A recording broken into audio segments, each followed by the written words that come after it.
So a few days ago, I made a video discussing the Halo Studios trailer, and I wanted to go over a few things since there are too many comments for me to reply to, but I thought this would be fun either way. I just wanted to go over and clarify a few points that people made in the comments. If you haven't seen my first video, I'd recommend clicking on the link in the description. It goes to the video itself and my thoughts on the whole situation. So let's begin. First, we have this very common comment of, why are you so cynical? Halo was originally a slower FPS with guns always up and mindful gameplay. It was a game about having good aim, good positioning, and map knowledge. Oh yeah, by the way, I actually don't trust Halo Studios still. I wasn't wrong about them. I'm going to continue to not buy their games or endorse them or do anything like that and continue to criticize them until they've proven otherwise. Anyway, like and subscribe. Mwah. While it was always exceptional for a competitive scene, it was still very welcoming to casual players. Bungie made a perfect system of easy to learn and hard to master. They originally focused in on this idea of the 30 seconds of fun loop, which 343 has been unable to capture. They changed so many elements of the game to make it faster, to make map knowledge basically useless when everyone gets a proto-sniper at the start of the game, and just copying what was popular instead of innovating with what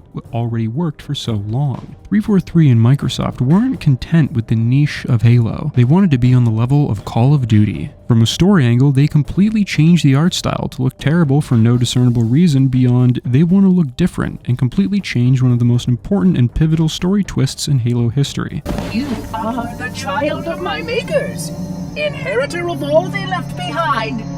You are Forerunner. But this ring is mine.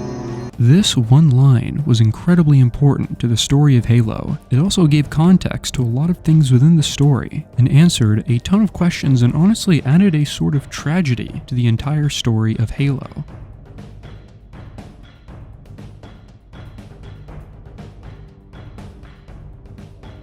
But 343 decided that that big, important, pivotal twist wasn't important, and instead took the "You are Forerunner" line and gave us stupid robots and some convoluted story that made everything else surrounding it, from a story perspective, worse. Halo 5 was another complete departure. It once again fucked up the relationship between Chief and Cortana. It even shits on elements of the story that they made. You literally spend the entire Halo 4 Spec Ops campaign hunting down this Jewel and Dama guy for you to just kill him in the first mission. We also barely get to play as Chief and instead have to play this cuck loser, Locke, for the majority of the campaign. On the multiplayer side, it completely changed what Halo was supposed to be and instead turned it into this shitty arena shooter that was more akin to Quake than actual Halo. There was also an entire game mode that was riddled with pay-to-win microtransactions, and they couldn't even come up with a good excuse for why everything was fucking pay-to-win. Halo Infinite had a decent start, but it was bogged down by horrible monetary practices by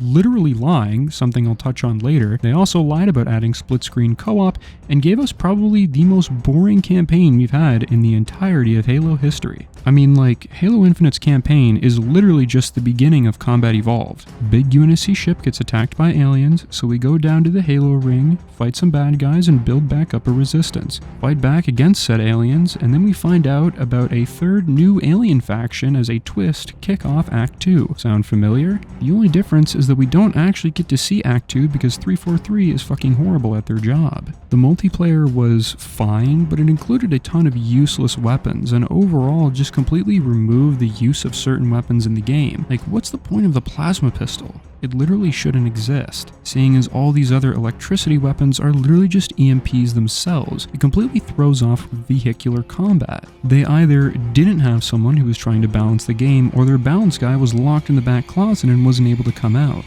so that the designers could make their cool weapons. Halo MCC was just the biggest colossal fuck-up that 343 has ever had, and is probably one of the worst video game launches to date, being literally unplayable for months before finally fixing it when it came to PC, only for that to be riddled with bugs and still have issues to this very day. The only time that 343 hasn't massively fucked up a project was with Halo 2 Anniversary. Although it had its own problems like disgusting new armor and awful sound design, the Blur cutscenes were pretty great though, RIP Blur Studios. So yeah, that's why I'm cynical with 343. They fucked up every single step of the way, and I'm just supposed to forgive them for this many mistakes?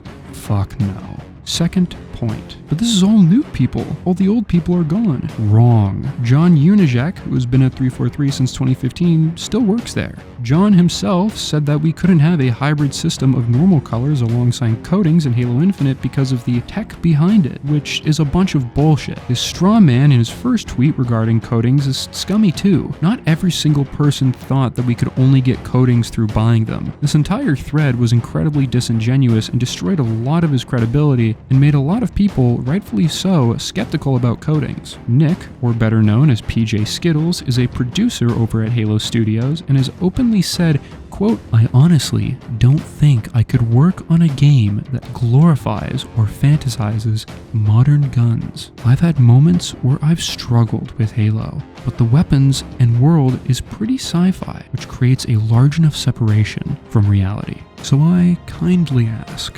why the fuck are you working on a first-person shooter? It doesn't make any sense. These two morons are just two people currently working at Halo Studios, and I'm sure others will find more.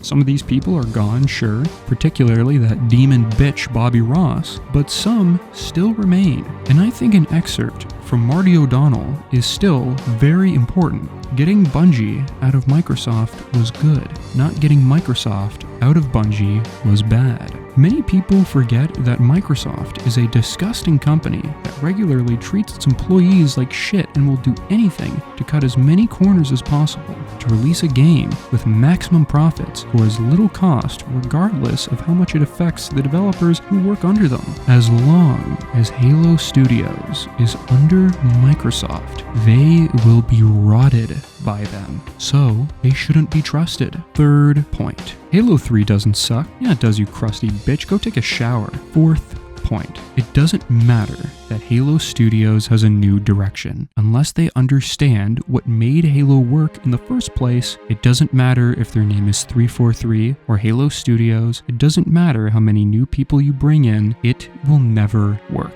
Bungie talked a lot about player engagement and that 30 seconds of fun. Every single time 343 and now Halo Studios has talked about Halo, they've gotten it wrong every single time because they literally don't understand what made Halo special. They tried to appeal to the Call of Duty fans. It failed. They tried to appeal to the competitive fans. It failed. They tried to appeal to nostalgia, and it failed. Showing us some new graphics and saying they'll listen means nothing. It's a PR move to build up some hype. Until I see some substance, until I hear them actually understanding what made this franchise special and what made it work over a decade ago, I don't trust them. Anyway, that's all from me. New Destiny 2 Witch Queen video is coming out soon before the end of the month. Thank you for watching, subscribe, and I hope you all have a great day. Bye.